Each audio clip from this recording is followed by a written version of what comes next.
আসসালামু আলাইকুম। তুরস্কের ইস্তাম্বুল থেকে আপনাদের সাথে আছি। আমি সরোয়ার আলম। যুদ্ধে ইরান হেরে গেলে কি হবে? আর আমেরিকা হেরে গেলে কি হবে? অথবা যদি এভাবে প্রশ্নটা করা হয় যে এই যুদ্ধে যদি ইরান জিতে যায় তাহলে কি ঘটনা ঘটবে?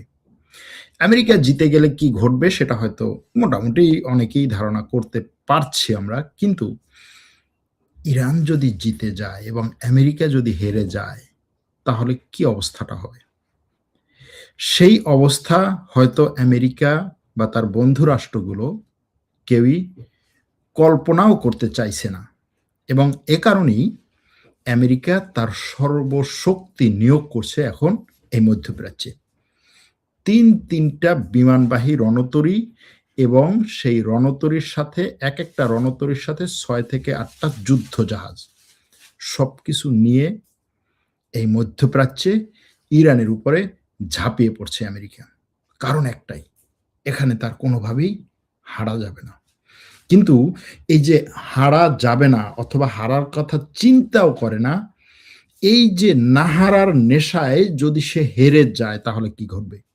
আজকে এটা নিয়েই বেশি আলোচনা করব। সাথে থাকবে আপনাদের প্রশ্নগুলোর উত্তর দেওয়ার পালা। সর্বশেষ সংবাদ হচ্ছে আমেরিকা এই অঞ্চলে ইরানের সাথে যুদ্ধটাকে দীর্ঘায়িত করতে চাইছে না।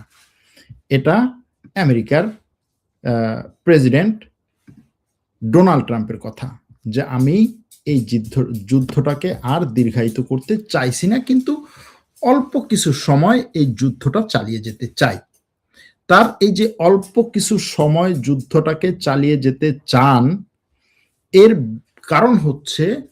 কারণ হচ্ছে এই যুদ্ধে আমেরিকার সামরিক লক্ষ্য এখনো পর্যন্ত অর্জন হয় নাই। আমেরিকার প্রেসিডেন্ট এখন পর্যন্ত যেটা বলে এসেছিলেন যে ইরানের সামরিক সক্ষমতা ৯০% ধ্বংস করা হয়েছে, মাত্র ১০% বাকি আছে। সর্বশেষ পশ্চিমা বিভিন্ন রিপোর্টে যেটা বেরিয়ে এসেছে সেটা হচ্ছে ইরানের সামরিক সক্ষমতা অর্থাৎ মিসাইল সক্ষমতার মাত্র 1/3 ধ্বংস করতে পেরেছে। 2/3 এখনো পর্যন্ত বাকি আছে। তো মার্কিন প্রেসিডেন্ট যে বিভিন্ন ধরনের বক্তব্য দেন, তিনি হয়তো এটাকেও বলতে পারেন একটা সময় পরে যে এটা হচ্ছে এই মিথ্যা নিউজের, ভুয়া নিউজের যে সমস্ত কোম্পানি আছে, যে সমস্ত মিডিয়া আছে তারা ছড়াচ্ছে। আসলে বিষয়টা এরকম না, এটা হয়তো তিনি বলতে পারেন, কিন্তু বাস্তবতা হচ্ছে এখনো পর্যন্ত ইরানের সামরিক সক্ষমতার 1/3 শুধু ধ্বংস করতে পেরেছে আমেরিকা এবং ইসরায়েল তাদের সর্বশক্তি দিয়ে আক্রমণ করে। এই পরিস্থিতিতে ইরানের হাতে এখনো পর্যন্ত যে কয়েকটি তার কৌশল আছে সেগুলো যদি সে ব্যবহার করে এই যুদ্ধে এবং যুদ্ধ যদি দীর্ঘায়িত হয় তাহলে এই যুদ্ধে বড় ধরনের টানাপোড়েনের মধ্যে পড়বে আমেরিকা, ইসরায়েল এবং মধ্যপ্রাচ্যের দেশগুলো। যদি যুদ্ধবিরতি হয় তাহলে তো হয়তো আমরা বলতে পারি যে হ্যাঁ, একটা যুদ্ধবিরতির মধ্যে দিয়ে যাচ্ছে দেশগুলো এবং যুদ্ধবিরতিতে এখানে যে পর্যন্ত যার ক্ষয়ক্ষতি হয়েছে এর চেয়ে আর বেশি কেউ ক্ষয়ক্ষতি করবে না, যেমনটা পাকিস্তানের মধ্যস্থতায় এখন করার চেষ্টা করা হচ্ছে। এখন এই পাকিস্তানের মধ্যস্থতায় যে যুদ্ধবিরতির প্রস্তাব বা শান্তি চুক্তির কথা বলা হচ্ছে, সেই আলোচনায় ইরান বলছে যে আমাদের কাছে যে প্রস্তাবগুলো দেয়া হয়েছে আমরা সেই প্রস্তাবগুলো নিয়ে নিজেদের মধ্যে পর্যালোচনা করব ঠিকই, কিন্তু যেই ভাইব তোলা হচ্ছে যে সামরিক এই যুদ্ধ বন্ধের জন্য অলরেডি আলোচনার একেবারে দিন তারিখ ঠিক হয়ে গেছে, আলোচনায় বসবে, আলোচনার জন্য কি বলে তার জায়গা ঠিক করা হয়েছে, পাকিস্তানে বসবে, এরকম কোনো পরিস্থিতিতে আমরা নাই এবং আমরা এই মুহূর্তে আলোচনায় বসার জন্য প্রস্তুত না। তারা প্রস্তাব দিয়েছে, আমরা প্রস্তাবটা দেখে নিজেদের মধ্যে পর্যালোচনা করব, কিন্তু দৌড়ে গিয়ে যে তাদের সাথে বসে আলোচনা করব সেটাতে আমরা নাই। এটা হচ্ছে ইরানের কথা। এখন ইরানের হাতে এখনো পর্যন্ত বলা যায় যে দুটো বড় বড় অপশন আছে। এক হচ্ছে হরমুজ প্রণালী। হরমুজ প্রণালী তো এখনো পর্যন্ত ইরানের হাতে এই যুদ্ধে পরমাণু অস্ত্রের চেয়েও সবচাইতে বড় যে কি বলে কার্ড, সেটা সে ধরে রেখেছে। আর এই হরমুজ প্রণালী ধরে রাখা এবং এই যুদ্ধ যদি আরো বড় হয়, আরো দীর্ঘায়িত হয়, তাহলে 5 ধাপের বৈশ্বিক সংকটের চেইনের মধ্যে পড়ে যাবে বিশ্ব, যেটার অলরেডি আমরা অনেকটাই ভুক্তভোগী হওয়া শুরু করেছি। 1 নম্বরে হচ্ছে জ্বালানি সংকট। জ্বালানি সংকটের সাথে সম্পৃক্ত খাদ্য সংকট। জ্বালানি সংকট কি জিনিস? তেল, গ্যাস, বিদ্যুৎ। এখন এই তেল, গ্যাস, বিদ্যুৎ যদি সংকটে আপনি পড়ে যান, আপনি খাদ্য সংকটে পড়বেনই। খাদ্য সংকটে পড়তেই হবে এই তিনটার সংকটে পড়লে। কারণ বর্তমান বিশ্বের খাদ্যের উৎপাদন এবং সেটার সরবরাহ পুরোপুরি এই তিনটা জিনিসের উপরেই নির্ভরশীল। আপনার পুরো ব্যবসা, বাণিজ্য, উৎপাদন সবকিছু। সুতরাং সংকটে পড়তে হবে, বড় হোক কম হোক। এরপরে হচ্ছে আঞ্চলিক সংঘাত বিস্তার। এই যুদ্ধ যদি দীর্ঘায়িত হয় এবং আস্তে আস্তে যদি দেশগুলো যোগ দেয়, যেমন ধরুন এখন হুথিরা এই যুদ্ধে যোগ দিচ্ছে, হুথিরা যোগ দেওয়ার সাথে সাথে ইরানের সাথে হুথিরা যোগ দিচ্ছে এবং আক্রমণ করছে ইসরায়েলে। তারা যদি একই সাথে বাব আল মানদেব বন্ধ করে দেয়, তাহলে ওই বাব আল মানদেবের আশেপাশের আরো 2-4টা দেশ এই যুদ্ধে যোগ দিবে। আবার সৌদি আরব এখন যেরকম তার পূর্ব দিকটা বন্ধ থাকার কারণে, পারস্য উপসাগর এবং হরমুজ প্রণালী বন্ধ থাকার কারণে সে লোহিত সাগর দিয়ে বিকল্প পথে তার পাইপলাইন দিয়ে যে তেল গ্যাস সরবরাহের কাজটা অনেক বেশি পরিমাণে, যেখানে আগে ছিল 1 বিলিয়ন ব্যারেল, সেটাকে এখন সে 5 বিলিয়ন বা 10 বিলিয়নে নিয়ে আসার চেষ্টা করছে। সেটাতে যখন সে পরিপূর্ণতা লাভ করবে, তখন দেখা যাবে যে এই যুদ্ধ থেকে মধ্যপ্রাচ্যের মধ্যে সবচেয়ে কম ক্ষতিগ্রস্ত হচ্ছে সৌদি আরব। আর সেটা যদি হয়, তখন আরো ক্ষতিগ্রস্ত দেশগুলো এর সাথে একটা ঝামেলায় বাঁধতে পারে, জড়াতে পারে। এছাড়াও উগান্ডা যদি উগান্ডা যদি এই ইসরায়েলের সাথে যোগ দেয় এবং উগান্ডার আশেপাশ থেকে যদি 2-1টা দেশ, যেমন ধরেন নাইজেরিয়ার মধ্যে ব্যাপক পরিমাণে ইরানের শক্তিশালী প্রক্সি সংগঠন আছে, তারা যদি আফ্রিকার আরো কিছু জায়গাতে আক্রমণ শুরু করে আমেরিকা বা পশ্চিমা বিশ্বের কিছু দেশের ঘাঁটি টাটিতে, কি অবস্থাটা হবে? সেটাও না হয় বাদ দিলাম, যদি ইরান শেষ পর্যন্ত সাবমেরিন কেবল কেটে দেয়। একটা সময় আমরা জানি যে বাব আল মানদেবের নিচ দিয়ে যে সাবমেরিন কেবল গিয়েছিল, সেই সাবমেরিন কেবল কেটে দিয়েছিল হুথিরা। তার কারণে সারা বিশ্বে, বিশেষ করে এই সাবমেরিন কেবলের পূর্ব দিকের দেশগুলোতে ইন্টারনেট স্লো হয়ে গিয়েছিল, ব্যাংকিং লেনদেন স্লো হয়ে গিয়েছিল এবং আরো অনেক যোগাযোগ স্লো হয়ে গিয়েছিল। বর্তমান সময়ে বিদ্যুৎ, জ্বালানি, খাদ্য, এই তিনটার পরপরই বা এই তিনটার চেয়েও গুরুত্বপূর্ণ হচ্ছে নিরবিচ্ছিন্ন ইন্টারনেট। কারণ এই নিরবিচ্ছিন্ন ইন্টারনেটের সাথে সম্পৃক্ত হচ্ছে আপনার ব্যাংকিং সিস্টেম, লেনদেন এবং এই ইন্টারনেট ভিত্তিক যত কাজ আছে সব। যদি এই হরমুজ প্রণালীর নিচ দিয়ে যাওয়া যে সাবমেরিন কেবল আছে, সেগুলোকে যদি কেটে দেয়া হয়, তাহলে এখানের যে 4টা গুরুত্বপূর্ণ দেশ, বাহরাইন, কাতার, এরপরে হচ্ছে সংযুক্ত আরব আমিরাত, কুয়েত, এদের ইন্টারনেট যোগাযোগ, সুইফট সিস্টেম, ব্যাংকিং সিস্টেম, এই সব কিছু তখন বাধা বিঘ্নিত হয়ে পড়বে। কি হবে তখন? গেল এটা। এরপরে আরেকটা অপশন এখনো পর্যন্ত যেটা সামনে আসে নাই, সেটা হচ্ছে ইরানের সাবমেরিনগুলো। ইরানের নিজস্ব যে সাবমেরিনগুলো ছিল, ইরানের নৌবাহিনীকে ধ্বংস করে দিয়েছে, ইরানের জাহাজগুলোকে ধ্বংস করে দিয়েছে, কিন্তু ইরানের সাবমেরিনগুলোকে সব ধ্বংস করে দিয়েছে সেই খবর এখনো নাই। ইরানের সাবমেরিনের ক্ষেত্রে বলা হয় প্রায় 25-30টা ছোট বড় সাবমেরিন আছে। সেগুলোর অবস্থা কি? সেগুলো এখনো পর্যন্ত ব্যবহার করার কোনো খবর আমরা শুনি নাই এই যুদ্ধে। সুতরাং সেই যে প্রশ্ন, সেই প্রশ্নে আসি যে এই যুদ্ধে আন্তর্জাতিকভাবে কয়টা ধাক্কা? 5টা। জ্বালানি সংকট, খাদ্য সংকট, আঞ্চলিক সংঘাত বিস্তার, অর্থনৈতিক ধাক্কা এবং 5 নম্বরটা হচ্ছে পারমাণবিক আক্রমণের ঝুঁকি। এই যুদ্ধ যদি দীর্ঘায়িত হয় এবং সেখানে যদি আমেরিকা, ইসরায়েল তাদের কাঙ্ক্ষিত ফলাফল না পেয়ে বরং আরো যদি হারের দিকে যায়, তাহলে একটা পারমাণবিক আক্রমণ, পাল্টা আক্রমণ হওয়ার সম্ভাবনা এখানে আছে। কারণ হচ্ছে এখানে শুধুমাত্র ইরানই না, তখন আরো অনেকগুলো দেশ এটার সাথে যুক্ত হতে পারে এবং আক্রমণ, পাল্টা আক্রমণ হওয়ার সম্ভাবনা আছে। হয়তোবা ইরানের মূল ভূখণ্ডে না হলেও এই যুদ্ধের সাথে সম্পৃক্ত কোনো জায়গায় এই আক্রমণ হতে পারে। সুতরাং এই যে বর্তমান বিশ্বের সংঘাতগুলো, এই সংঘাতগুলোকে আপনি একটার সাথে আরেকটাকে আলাদা করতে পারবেন না।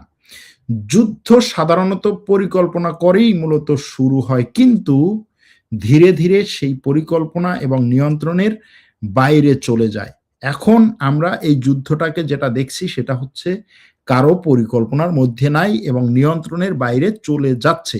এজন্য যখন এই নিয়ন্ত্রণের বাইরে চলে যাবে তখন এই যুদ্ধ আর শুধু এক জায়গায় থাকবে না। আপনি যখন নিয়ন্ত্রণ করতে পারবেন তখন একটা নির্দিষ্ট জায়গার মধ্যে ধরে রাখতে পারেন।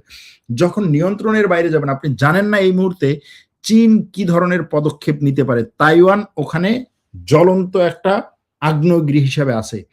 চীন যদি সেখানে কোনো ধরনের পদক্ষেপ নিতে চায় এবং আমেরিকা চীনকে ঠেকানোর জন্য কোন বিমানবাহী রণতরীগুলোকে সে নিয়ে যাবে? মধ্যপ্রাচ্যে যে তিনটা আছে, যেই তিনটা নিয়ে সে ইরানের ড্রোনের বিরুদ্ধে লড়াই করছে সেগুলো, নাকি অন্য কোনো দেশ থেকে টেনে নিয়ে আসা? যেমন ধরেন এই যুদ্ধে আমেরিকা যদি জিতে যায়, অর্থাৎ ইরান যদি হেরে যায়, তাহলে কি হবে? ইরান ভেঙে যাবে। একটা সম্ভাবনা আছে, ছোট্ট একটা সম্ভাবনা আছে, ইরান ভেঙে যেতে পারে, অথবা ইরানের মধ্যে দুই একটা কি বলে এটাকে, এই স্বায়ত্তশাসিত দেশ হতে পারে। সেটা সাথে সাথে না, সেটা বহু দীর্ঘমেয়াদী গৃহযুদ্ধের পরে। সেখানে আজারবাইজানের মানে আজারবাইজান অঞ্চলের তুর্কি জাতিগোষ্ঠী আছে, কুর্দিস্তান অঞ্চলের কুর্দি জাতিগোষ্ঠী আছে, বেলুচিস্তানের কাছাকাছি কিছু সশস্ত্র গোষ্ঠী আছে। ওই সমস্ত জায়গায় হয়তো সশস্ত্র বিদ্রোহ লাগতে পারে, গৃহযুদ্ধ লাগতে পারে যদি হেরে যায়। এরপরে যদি হেরে যায় তাহলে এই অঞ্চলে যে শান্তি আসবে বিষয়টা সেরকম না। তখন এই হরমুজ প্রণালী নিরাপদ হবে না, সেখানে চোরাগুপ্তা হামলা হবে। হরমুজ প্রণালীর নিরাপত্তা নিশ্চিত করতে তখন শুধুমাত্র আমেরিকা এবং মধ্যপ্রাচ্যের দেশগুলো যথেষ্ট হবে না, এবং এই অঞ্চলে আরো বেশি এই গেরিলা যুদ্ধ এবং প্রক্সি যুদ্ধ হওয়ার সম্ভাবনা। ইরান হেরে যাওয়া বলতে এখানে আমরা কি বোঝাচ্ছি? ইরান হেরে যাওয়া বলতে বোঝাচ্ছি যে আমেরিকা ইরানে যেই জিনিসগুলো চাইছে, কি কি চাইছে আমেরিকা ইরানে? আমেরিকা ইরানে চাইছে যে ইরান তার রেজিম চেঞ্জ হবে, অর্থাৎ ইরানের সরকার ব্যবস্থা পুরোপুরি চেঞ্জ হয়ে যাবে, পরিবর্তন হয়ে যাবে। এরপরে হচ্ছে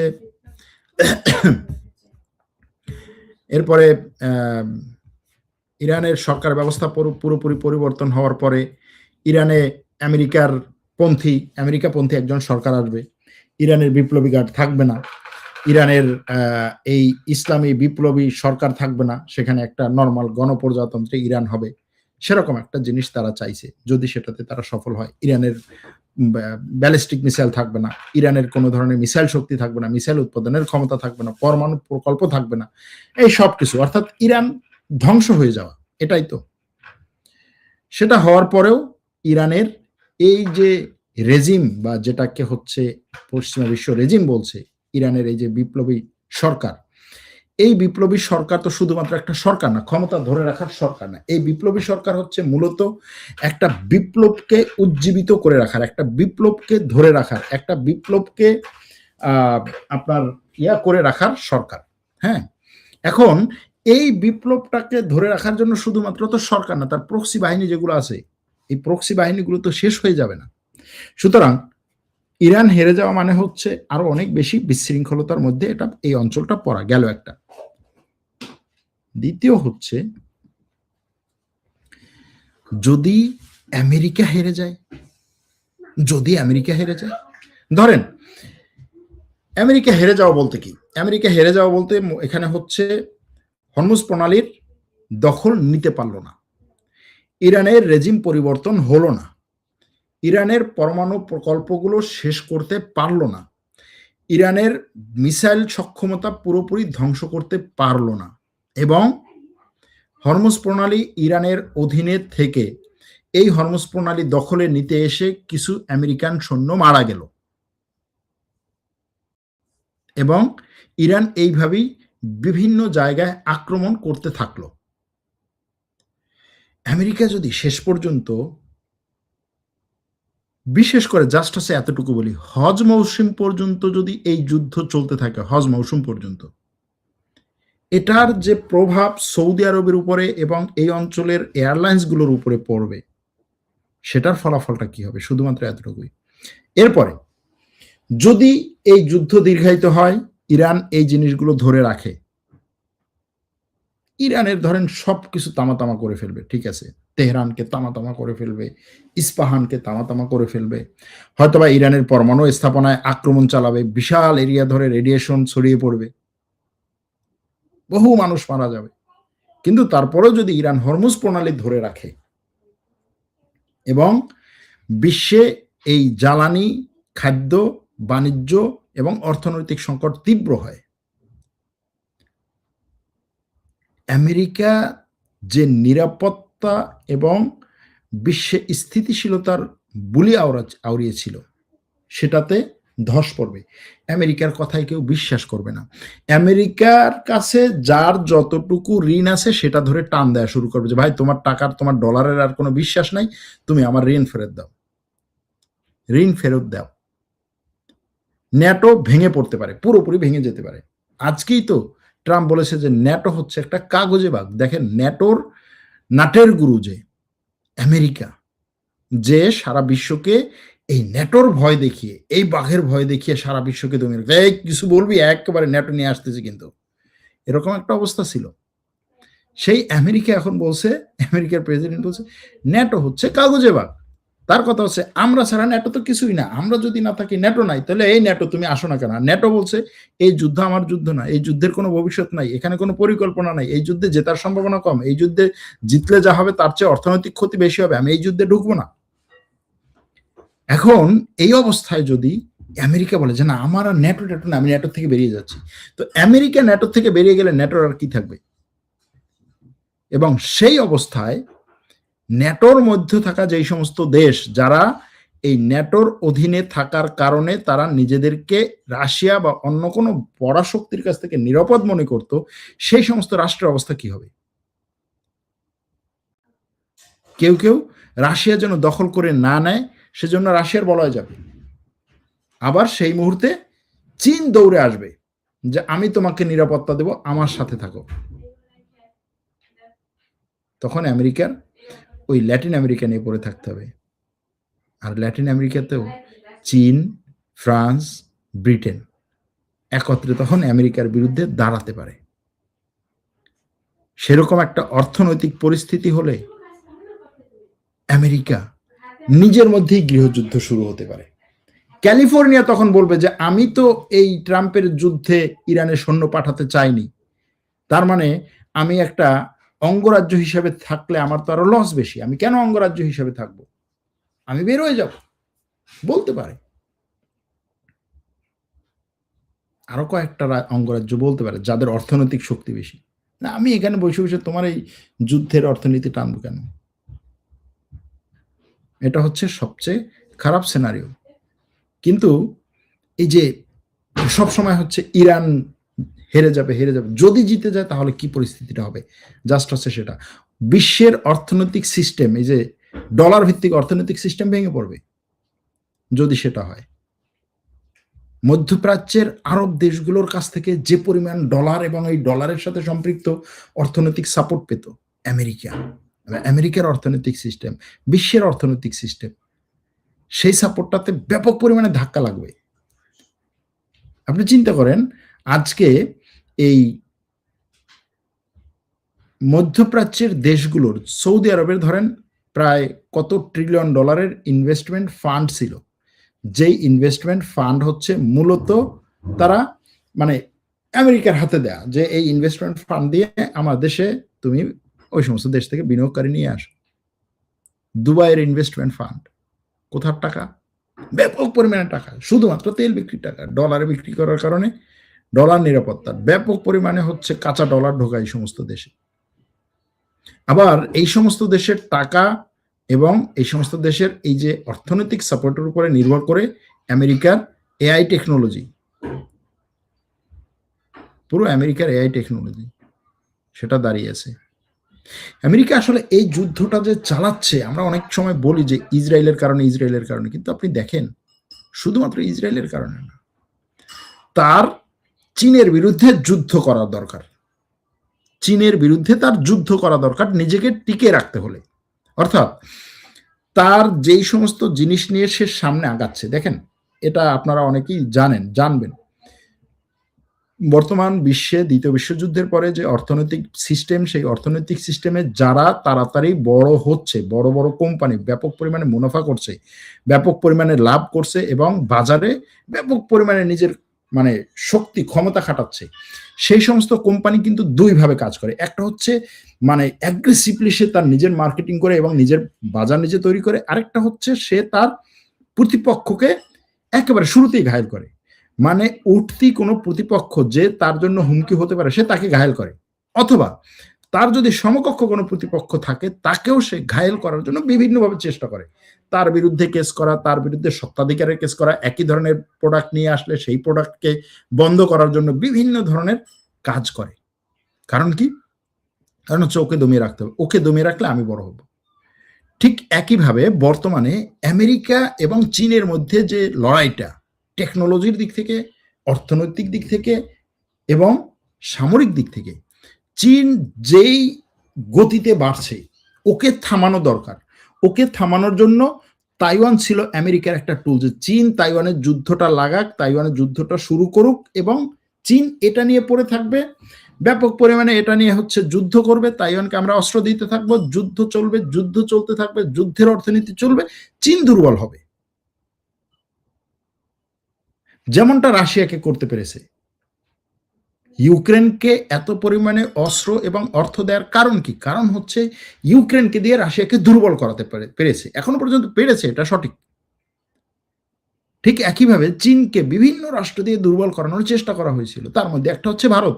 চীন ভারত যদি ঝামেলা রাখতো সীমান্তে, চীন দুর্বল হতো, এবং চীন দুর্বল হলে আমেরিকার যে সমস্ত কোম্পানি আছে, আমেরিকার যত টেকনোলজিগত কোম্পানি আছে, তারা মার্কেটে আরো বেশি শক্তিশালী হতো। একটা জিনিস মনে রাখবেন, আপনি যত বড় শক্তিশালী মানে কোম্পানি হন না কেন, আপনার যদি মার্কেট মানে আপনার যদি কাস্টমার বেস বিস্তৃত না হয়, আপনি যদি কাস্টমার বেসকে পুরোপুরি বড় না করতে পারেন এবং আপনার যদি প্রতিপক্ষ একটা নির্দিষ্ট কাস্টমার বেস ধরে রাখে, তাহলে তো আপনি বড় হতে পারবেন না, কারণ আপনার কাস্টমার বেস নির্দিষ্ট, তার কাস্টমার বেস নির্দিষ্ট, আপনার তো তারটার মধ্যে ঢুকতে হবে।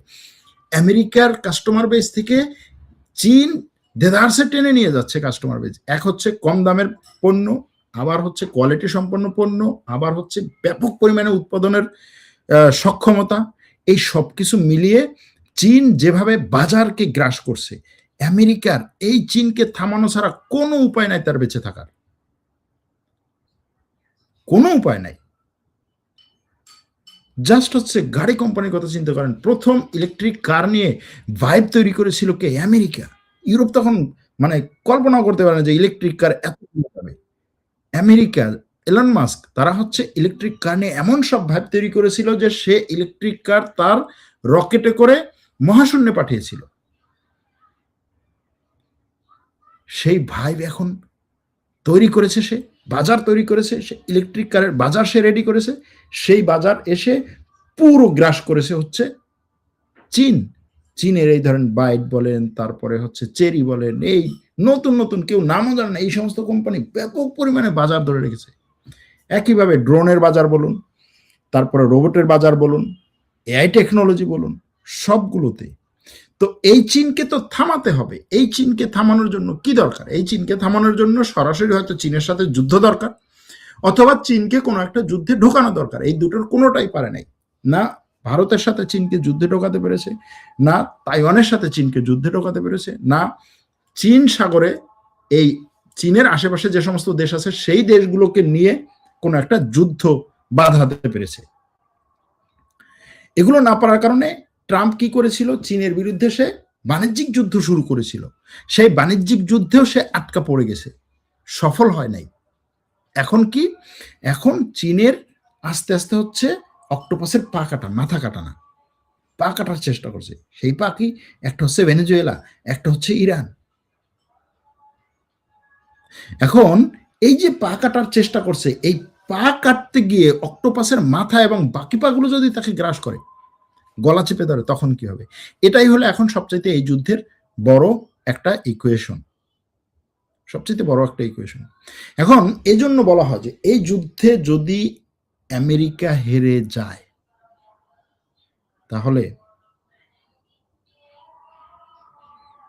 আমেরিকার যে এই ব্যাপক পরিমাণে এত বছর ধরে চলে আসা তার যে মানে হামকি ধামকি, দেখেন বড় বড় দেশ অনেক আছে, ব্রিটেন একেবারে ছোট দেশ না, ফ্রান্স একেবারে ছোট দেশ না, জার্মানি ছোট দেশ না, চীন সামরিক দিক থেকে ছোট না, ভারত সামরিক দিক থেকে ছোট না, জাপান অর্থনৈতিক দিক থেকে ছোট না, কিন্তু আমেরিকার যে হামকি, মানে আমি সব, আমি অর্থনৈতিক দিক থেকে সব, আমি টেকনোলজির দিক থেকে সব, আমি সামরিক দিক থেকে সব, মানে আমার আশেপাশে কেউ নাই। ট্রাম্প এই যে বলে, এটা তো শুধু ট্রাম্পের একার কথা না। ট্রাম্প যদি আমরা বলি পাগল, তাহলে সেই পাগলকে যারা নির্বাচিত করেছে তারা তো আরো বড় পাগল। তো ট্রাম্প যেই কথাগুলো বলে, এই কথা তো আমেরিকার একটা বড় অংশ বলে এই কথা, এভাবে চিন্তা করে। তো তাদের এই যে মানে মানে আমার ধারের কাছে কেউ নাই, এই যে চিন্তা, এখান থেকে তখন কি হবে, তার এই বৈশ্বিক যে পাওয়ার, এই পাওয়ারটাতে ধস নামে। আর এগুলো হয় এরকম, এগুলো আপনাকে সরাসরি হচ্ছে ওই ছোট গাছ থেকে আপনি যখন ফল পারবেন, গাছ থেকে আপনি যখন ফল পারেন, তখন আপনি কি করেন, গাছ ধরে ধাক্কা দেন, আস্তে আস্তে আস্তে আস্তে ফল পড়ে ছোট গাছ থেকে। আর আপনি যখন বড় একটা গাছ, এটা ধরে ধাক্কা দিলে আপনার ফল পড়বে না, ওর গায়ে লাগবে না, ধাক্কা গায়ে লাগবে না, ফল পড়া তো দূরের কথা। কিন্তু ওই গাছের যদি আপনি শিকড় কাটা শুরু করেন, শুরুতে বোঝাই যাবে না, ও দাঁড়াই আছে তো দাঁড়াই আছি, বোঝাই যাবে না। শিকড় কাটতে কাটতে কাটতে কাটতে যখন ফাইনাল শিকড়টা কাটবেন, তার আগেও বুঝবে না যে এই গাছটা হচ্ছে পড়ে যাবে। ফাইনাল শিকড়টা কাটবেন, গাছটা এমন ভাবে পড়বে, ও তো পড়বেই, ওর আশেপাশের গাছ টাছ বাড়িঘর সব নিয়ে পড়বে। এবং তখন দূর থেকে দেখে মানুষগুলো, কিরে ঘটনাটা কি, এটা কেমনে হলো, একটু আগেও তো দেখলাম গাছটা দাঁড়ায় আছে, পড়ার তো কোনো লক্ষণ দেখি নাই। এটা হচ্ছে বড় গাছ পড়ার ব্যাপারে হয়। সুপার পাওয়ারদের পতনগুলো টাস করে হয়ে যায়, এবং সেটার বড় ধাক্কাটা আসে কখন, কোন জায়গা থেকে, তার এই যে বড়ত্ব, এই জায়গা যখন ভাটা পড়ে, যখন তাকে কেউ বিশ্বাস করতে পারে না যে তুমি যে বড়, এটাই তো আমি বিশ্বাস করি না, এখন কিসের বড়। কারণ এই সুপার পাওয়ার যে বড়, তাকে তাকে হচ্ছে একটা অংশ হচ্ছে তার কাছ থেকে ফায়দা নেওয়ার জন্য তার পক্ষে থাকে, আরেকটা অংশ হচ্ছে তার থেকে ভয় পাওয়ার জন্য, তার ভয়ে থাকার জন্য, তার ভয়ে হচ্ছে তার পাশে থাকে, যে যদি এর পাশে না থাকে তাহলে তো আমরা সাইজ করবে। তো যখন তার ভয়টা কেটে যাবে, অর্থাৎ তার শক্তি নাই, নিরাপত্তা দেওয়ার শক্তি নাই, সামরিক শক্তি কম, কেউ তাকে সাপোর্ট দিচ্ছে না, কারণ সে এর আগে হলে কি হতো, তার সাঙ্গপাঙ্গ যেগুলো আছে এগুলো নিয়ে ঝাঁপিয়ে পড়তো, সাঙ্গপাঙ্গরা এখন তাকে গুরুত্ব দিচ্ছে না।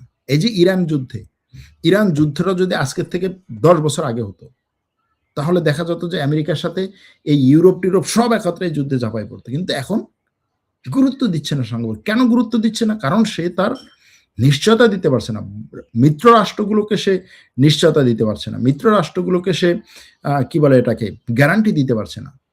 ইউক্রেন যুদ্ধে এটা দেখা গেছে, নিজের স্বার্থের জন্য সে টাস করে চলে গেছে, ছোট্ট একটা দেশের মতো। বড় দেশ কি করে, নিজের স্বার্থ ত্যাগ করে হলেও বৃহৎ স্বার্থে তার মিত্র রাষ্ট্রগুলোর স্বার্থটাকে দেখে। এখন আমেরিকা ওই জায়গায় নাই,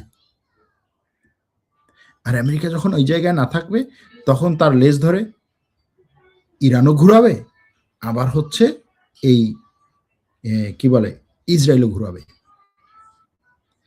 এই যেগুলো বললাম, এগুলো হচ্ছে বিভিন্ন ধরনের সিনারিও, যে এটা হলে কি হবে, ওটা হলে কি হবে, এটার উপরে ভিত্তি করে বললাম আর কি। তো এগুলো কেন বলি, এগুলো বলি, ধরেন যুদ্ধ চলছে, যুদ্ধের বিভিন্ন ধরনের প্রেডিকশন, বিভিন্ন ধরনের ফিউচার নিয়ে কথা হয়, যে এটা কোন দিকে যেতে পারে, কি হতে পারে, সেটার উপর ভিত্তি করে। যেমন এক দর্শক বারবার এই প্রশ্নগুলো তিনি করছেন, যে প্রফেসর জিয়াং শিকিং তিনি বলেছিলেন যে 2024 সালে ডোনাল্ড ট্রাম্প নির্বাচিত হবে, আমেরিকা ইরানে আক্রমণ করবে, আমেরিকা ইরানে স্থলবাহিনী পাঠাবে এবং এই যুদ্ধে হেরে যাবে, আমেরিকার সিভিল ওয়ার শুরু হবে। আপনার মতামত কি? দেখেন, এখন এই ধরনের মতামত বিভিন্ন জন বিভিন্নভাবে দেয়, অনেক রাষ্ট্রবিজ্ঞানী, অনেক এই ধরনের বিশ্লেষক তাদের বিশ্লেষণ এবং বিশাল বিশাল স্টাডি করে, ধরেন গত 100 বছরের যুদ্ধের ইতিহাসকে স্টাডি করে, আমেরিকার ইতিহাসকে স্টাডি করে, মধ্যপ্রাচ্যের অবস্থাকে স্টাডি করে, আমেরিকার রাজনীতিতে এখন যারা আছে এবং পরবর্তীতে যারা আসতে পারে, যেমন এখন ট্রাম্প আছে, পরবর্তীতে আসার মতো ৪-৫ জন যারা আছে তাদের মেন্টালিটি, তাদের ক্যাপাসিটিকে স্টাডি করে, এবং আমেরিকার বর্তমান রাষ্ট্র পরিচালনার দায়িত্বে যারা আছে, এর পরের বি টিম সি টিমে যারা আছে, এদের ক্যাপাসিটি পর্যালোচনা করে এ ধরনের প্রেডিকশন বা এ ধরনের একটা ফলাফলে আসা সম্ভব। তিনি হয়তো সেইভাবে এসেছেন। সুতরাং সেই দিক থেকে চিন্তা করলে তার যে কথাগুলো যে আমেরিকা ইরানে আক্রমণ করবে, 2024 সালে ডোনাল্ড ট্রাম্প নির্বাচিত হবে, দেখেন 2024 সালে ডোনাল্ড ট্রাম্প নির্বাচিত হবে, এটা তো অনেকেই বলেছে, তিনি এখন অনেকেই বলেছে ডোনাল্ড ট্রাম্প নির্বাচিত হবে, অনেকেই বলছে না নির্বাচিত হবে না। তো এটা তো সিম্পল জিনিস যে ডোনাল্ড ট্রাম্প নির্বাচিত হবে আর হবে না, এটা তো অনেকেই বলেছে। এরপরে হচ্ছে আমেরিকা ইরানে আক্রমণ করবে, এই যে ইরানে আক্রমণ করবে এই কথাটা অনেকেই বলে নাই, যে না আমেরিকা ইরানে আক্রমণ করবে না। ডোনাল্ড ট্রাম্প বলেছিল আমি যুদ্ধ চাই না, আমি যুদ্ধবিরতি, আমি শান্তি চাই, আমি শান্তির জন্য নোবেল পুরস্কার চাই। সুতরাং সেটা মনে করে অনেকেই বলেছিল যে ইরানে আক্রমণ করবে না, আবার অনেকেই বলেছিল যে ইরানে আক্রমণ করবে। আমেরিকা আলটিমেটলি ইরানে আক্রমণ করার জন্য প্রস্তুতি নিচ্ছে, সেটা অনেকেই বলেছিলেন। এই যে এই ইসরায়েলের যে যুদ্ধ শুরু হয়েছিল গাজা ভূখণ্ডে, সেই যুদ্ধ শুরুর পর থেকে গাজা ভূখণ্ডে যুদ্ধের জন্য যে পরিমাণ অস্ত্রশস্ত্র আমেরিকা ওই যুদ্ধকে বাহানা করে এদিকে নিয়ে এসেছিল, তখন অনেকেই বলেছিল, আমরাও বলেছিলাম যে এরকম একটা জিনিস শেষের দিকে হতে পারে। সুতরাং তার এই বক্তব্যগুলো অনেক হিসাব নিকাশ করার পরে প্রেডিকশন, এখন এটার উপরে ভিত্তি করে যে আমেরিকায় সিভিল ওয়ার শুরু হয়ে যাবে বা স্থলবাহিনী পাঠাবে এই যুদ্ধের জন্য, এটা তো এখন দেখাই যাচ্ছে, এগুলোও প্রেডিকশন। কিন্তু এই প্রেডিকশন গুলোকে আপনি যদি যে ওনার ওই 2টা কথা হয়েছে 3টা 4টা এটাও হয়ে যাবে, এটা বিশ্বাস করা ঠিক না, মানে এটার উপরে বিশ্বাস আনা ঠিক না আর কি। এটা আপনি মাথার সাইডে রাখেন যে হ্যাঁ এরকম একটা ঘটনা ঘটতে পারে। এজন্যই তো আমরা বিভিন্ন অ্যাঙ্গেল থেকে আপনাদের কাছে হচ্ছে এই জিনিসগুলোকে তুলে নিয়ে আসার চেষ্টা করি। তো এখানে এই যে ট্রাম্পের একটা কথা বলতেছিলাম, যে ট্রাম্প বলেছেন এই কি বলে নোবেল প্রাইজ, তিনি বলেছেন যে আমি যুদ্ধ করতে চাই নাই, আমি তো শান্তি চেয়েছি, 8টা যুদ্ধ বন্ধ করেছি, কিন্তু আমাকে তো নোবেল প্রাইজ দিল না, আমাকে তো নোবেল প্রাইজ দিল না, না দিল কি আর করা, এই টাইপের একটা ব্যাপার। এবং সেটাকে অনেকে এইভাবে মূল্যায়ন করার চেষ্টা করছেন যে ট্রাম্প নোবেল প্রাইজ না পাওয়ার কারণে এখন সে চিন্তা করছে দূর শান্তি, এতগুলো শান্তি নিয়ে আসলাম, তো যে শান্তিতে আমি নোবেল প্রাইজ পাই না, আমার আগে তো অনেকেই যুদ্ধ করে নোবেল প্রাইজ পেয়েছে, এবার দেখি যুদ্ধ করে পাওয়া যায় কিনা। পাইছে না, যুদ্ধ করে নোবেল প্রাইজ পাইছে। বারাক ওবামা যুদ্ধ করতো না, যুদ্ধ শুরু করছেন, যুদ্ধ করে নোবেল প্রাইজ পেয়েছে। তো এখন তারা এরকম একটা হয়তো হতেও পারে তার কথাবার্তা আর কি। এক দর্শক বলেছেন রাশিয়ার বিমান ঘাঁটিতে ভয়াবহ ইউক্রেনীয় ড্রোন হামলা, 40টি বিমান ধ্বংস, ইউক্রেনের হামলায় রাশিয়ার 40টি বেশি যুদ্ধ বিমান ক্ষতিগ্রস্ত, ক্ষতির পরিমাণ প্রায় $2 বিলিয়ন। ইউক্রেনের নিরাপত্তা সংস্থা এবং বৃহৎ ড্রোন হামলা চালিয়েছে রাশিয়ার কৌশলগত গুরুত্বপূর্ণ কয়েকটি এয়ারবেসে এই হামলায়। জানি না ভাই, এই তথ্যগুলো আসলে আমার জানা নাই সত্য কথা। রাশিয়ার তেল বা বাইরে বিক্রি করবে না, এতে কি প্রভাব পড়বে? দেখেন এরকম একটা খবর তাস নিউজ এজেন্সির বরাত দিয়ে অনেকে করেছে, এখনো পর্যন্ত সেটার মানে বিস্তারিত আমি জানতে পারি নাই। আমরা দেখেছি যে হ্যাঁ তাস নিউজ এজেন্সি বলছে যে রাশিয়ার তেল বাইরে বিক্রি করবে না। এখন 1 এপ্রিল থেকে তেল বাইরে বিক্রি করবে না, এটা আসলে সঠিক কিনা, মানে একেবারে সিরিয়াস নিউজ কিনা যে না এরপর বিক্রি করবো না বাইরে, হ্যাঁ, আর এটা এপ্রিল ফুলের একটা ঘটনা কিনা সেটা আমি জানি না, কারণ এই মুহূর্তে রাশিয়া সবচেয়ে বেশি লাভ করতেছে তেল বিক্রি করার মাধ্যমে। এখন যদি এরকম হয় যে রাশিয়া এই যে তেল বিক্রি করবে না বাইরে বলছে, এটা হচ্ছে তার নেগোসিয়েশনের একটা কৌশল, যে আমেরিকা তুমি আমার বলতেছো না যে ঠিক আছে তোমার সব তেলের উপর আমি নিষেধাজ্ঞা উঠাই নেবো না, জাস্ট কিছু তেলের উপর থেকে, যেই সমস্ত তেল হচ্ছে বাইরে তুমি গোপনে চুরি করে বিক্রি করো, ওই সব তেলের উপর থেকে, ওইগুলো আমরা হচ্ছে চুরি করা তেলগুলো নিয়ে নিলাম, কেউ জানবেও না, ওগুলোর উপর থেকে নিষেধাজ্ঞা উঠে নিলাম, এরকম একটা কিছু কিনা। অথবা রাশিয়া যে ঠিক আছে তুমি আমার তেলের উপরে বা অল্প কিছু জিনিসের উপর নিষেধাজ্ঞা উঠে নিয়েছে, এখন তোমার তেল দরকার, এই জন্য আমার জন্য এটা করছো, আমি একটা ঘোষণা দিয়ে দিলাম যে তেল বিক্রি করবো না, বাইরে তেল দেবো না, ঘোষণা দিয়ে দিলাম। এরপরে তখন তুমি আরো বেশি থাকবে, এমনিতেই তো এখন অর্থনৈতিক ব্যাপার, আমিও তেল দেবো না, এই 2 বছর পর্যন্ত আমার তেল কেন নাই, তাতে কি হয়েছে, এখন দেবো না। এরপরে 15 দিন পরে আমার কাছে ঠিকই তোমার তখন আসতে হবে, তখন বলবো আহ্বাতি যা। এরকম একটা জিনিসও হতে পারে। কিন্তু রাশিয়া একেবারে দীর্ঘমেয়াদে যে না কোনো ধরনের আলোচনা নাই, কিছু না, আমি এই মুহূর্তে তেল বিক্রি করুন, লাভ কি তার কোনো লাভ নাই। কিন্তু সে যদি এই কৌশল নিয়ে তেল বিক্রি না করার কথা বলে, তাহলে সেখানে তার লাভ আছে।